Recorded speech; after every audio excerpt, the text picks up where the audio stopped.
Hello everyone. The gruesome killing of the African American citizen, Mr. George Floyd, has reopened the wounds of racism and the old cleavages of an unfair social equation that has always haunted the American society. Mr. Floyd was a 46-year-old restaurant worker from Houston who was killed on 25th of May 2020 in Minneapolis in the state of Minnesota when he was pinned by a white policeman for nearly 8 minutes 46 seconds. The last words of Mr. Floyd, "I can't breathe," have stirred the conscience of almost every moral being. Now, the killing of Mr. Floyd has also reignited the Black Lives Matter movement, and you can trace the origin of this movement in the civil rights movement, where you had heroes and civil rights giants like Martin Luther King Jr., W.E.B. Du Bois. The crime that Mr. Floyd committed was he used a counterfeit $20 bill for the products that he purchased. But did his crime attract such a huge punishment? Yes, there is a lot of politics going around the movement, and you can also see that vandals have taken advantage of the vulnerable situation that prevails post the coronavirus pandemic and are rioting on the streets of USA, and as the movement has spread to different parts of the world, in different cities also you can see. We are not going to discuss the politics that surround the movement. We are today more interested in the ethical underpinnings of the Black Lives Matter movement and how much right or wrong was the action of the white policeman who pinned Mr. Floyd, which caused his death. Now, to start with, let us look at the Universal Declaration on Human Rights. Article 1 of the Universal Declaration on Human Rights says that all human beings are free and equal in dignity and rights. They are endowed with reason and conscience and should act towards one another in a spirit of brotherhood. Article 5 of the Universal Declaration on Human Rights says that no one should be subjected to torture or to cruel, inhuman or degrading punishment or treatment. If you look in this case, both these rights, which are ingrained by the very nature you being a human, were destroyed as far as Mr. Floyd was concerned. If human dignity is lost, what is left of you? Nothing is left of you.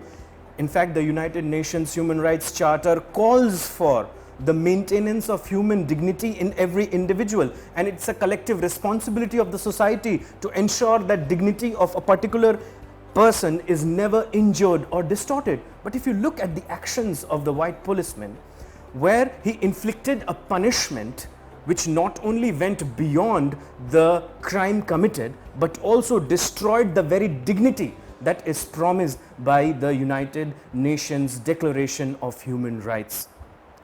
If you have to see this entire case from the deontological viewpoint, deontological viewpoint believes that there are certain actions which are inherently bad or good, irrespective of their consequences.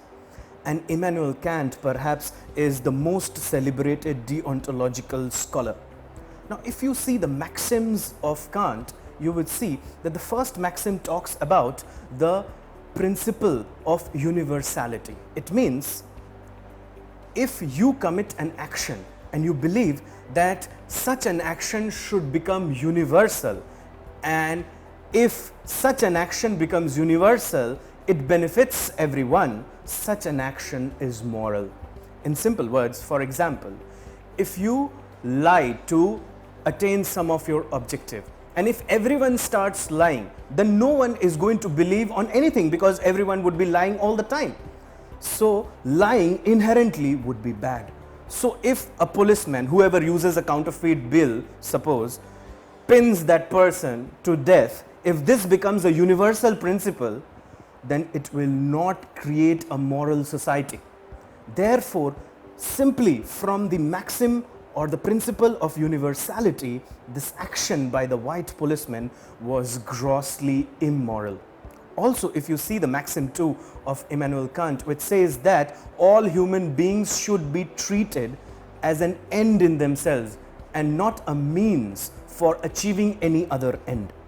This is the principle of humanity, which simply says that, say for example, here, why did the white policeman indulged in such an action? Maybe he was trying to give a message to others to not commit such a crime. It means he was using Mr. Floyd as a means to give a further message.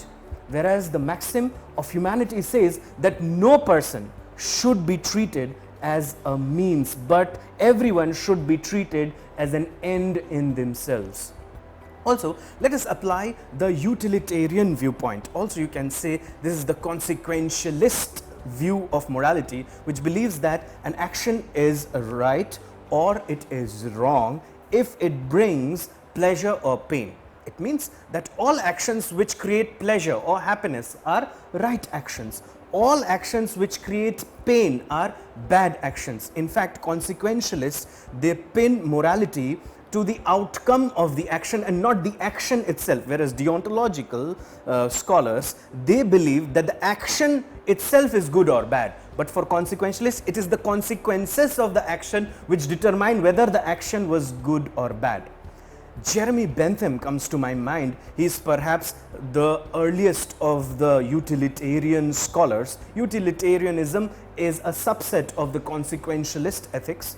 He created a calculus which was known as the hedonic calculus. It is a set of 7 principles on the basis of which pleasure and pain is gauged, and all those actions which create pleasure are considered to be good, and all those actions which inflict pain were considered to be bad. If you look at the hedonic calculus, you would understand that the last 3 points of the hedonic calculus, it means the fecundity, the purity and the extent of the action committed by the white policeman, it destroys the morality. Now, what do I mean by that? Fecundity simply means that if it could cause further pleasure, definitely this action has not caused any pleasure to anyone. In fact, most of the people have got affected in a bad way by this action. It has also stirred their conscience. It has inflicted fear in the hearts of the people of color. Also, if you see purity, imagine the time period when the white policeman pinned Mr. Floyd. What kind of pain it might have brought to that person. Yes, he might have committed some crime, but that do not give the right to the policeman to take justice in his own hands. He is a part of the executive. There is the judiciary to test the case. So you can understand that it brought a lot of pain. So this action was not pure, it was impure, and hence it was immoral. Also, if you see the extent, it has affected a large number of people, and it has brought pain to a large number of people, and hence plainly from the fecundity, purity and extent viewpoint, you would see this action was morally bad.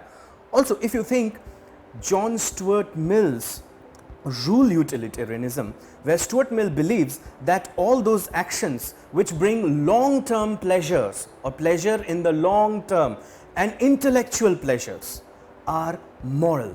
Now, pleasures can be of 2 types, bodily pleasures and intellectual pleasures. Intellectual pleasures and long-term pleasures is what Mill believes are the right pleasures to pursue.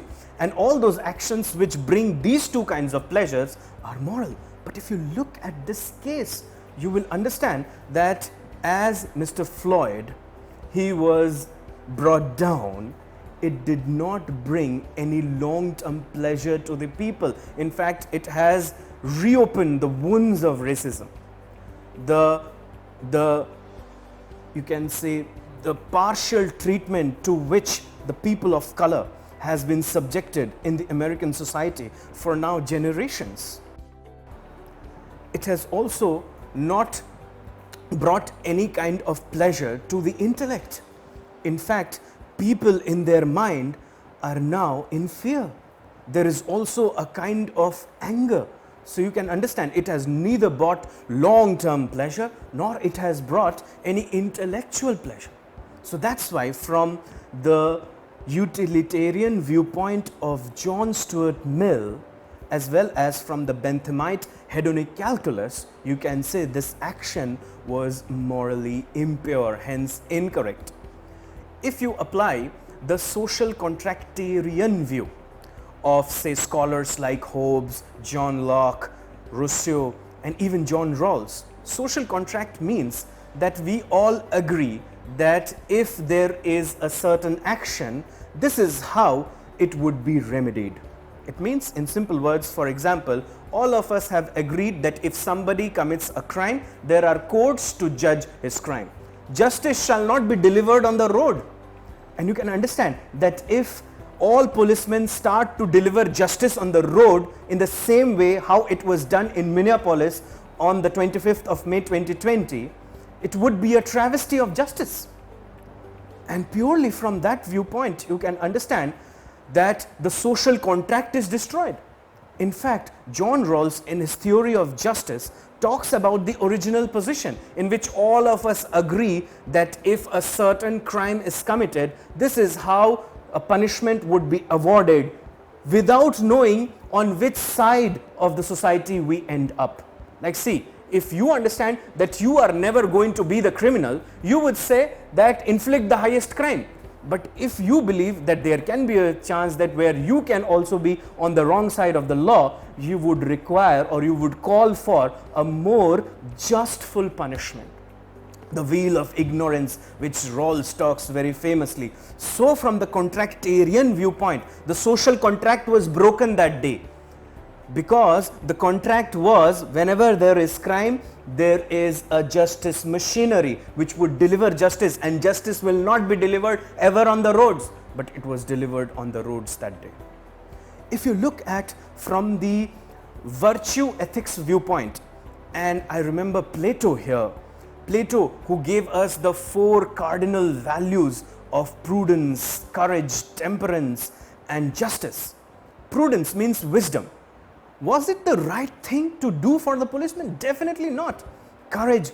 Should we all stand for it now? Should we all show courage that something bad was done and it should be rectified? Yes, Plato says yes, we should do that.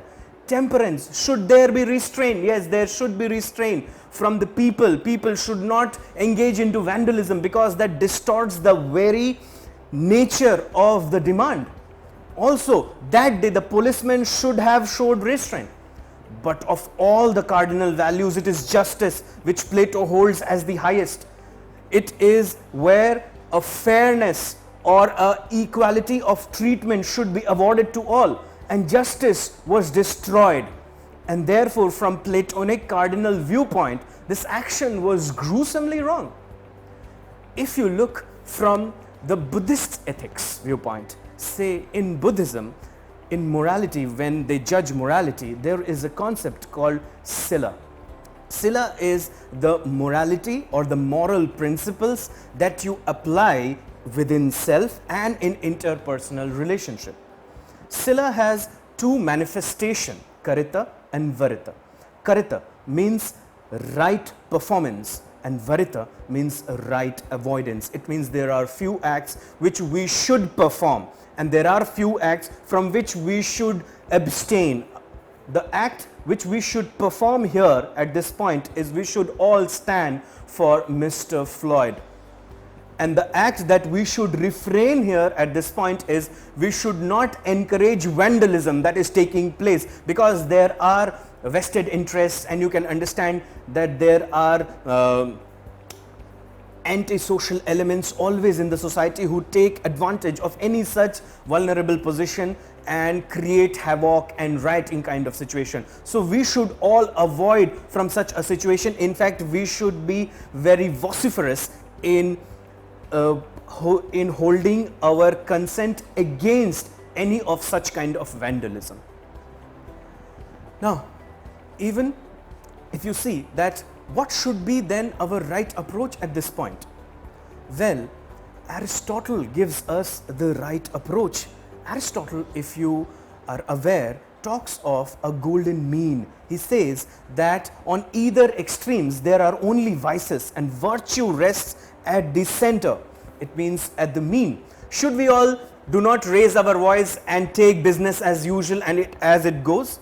Then we are exhibiting cowardice. Even Mahatma Gandhi said that I would prefer violence over cowardice. Cowardice is a vice in human character, because virtue ethicists, they place morality in the character of the moral agent. Similarly, if you show recklessness, it means you go on the streets and you start breaking everything in the name of Black Lives Matter movement, still it would be a vice. The moral thing to do at this point would be to showcase courage, which is at the mean of cowardice and recklessness. In fact, this is a question of dignity.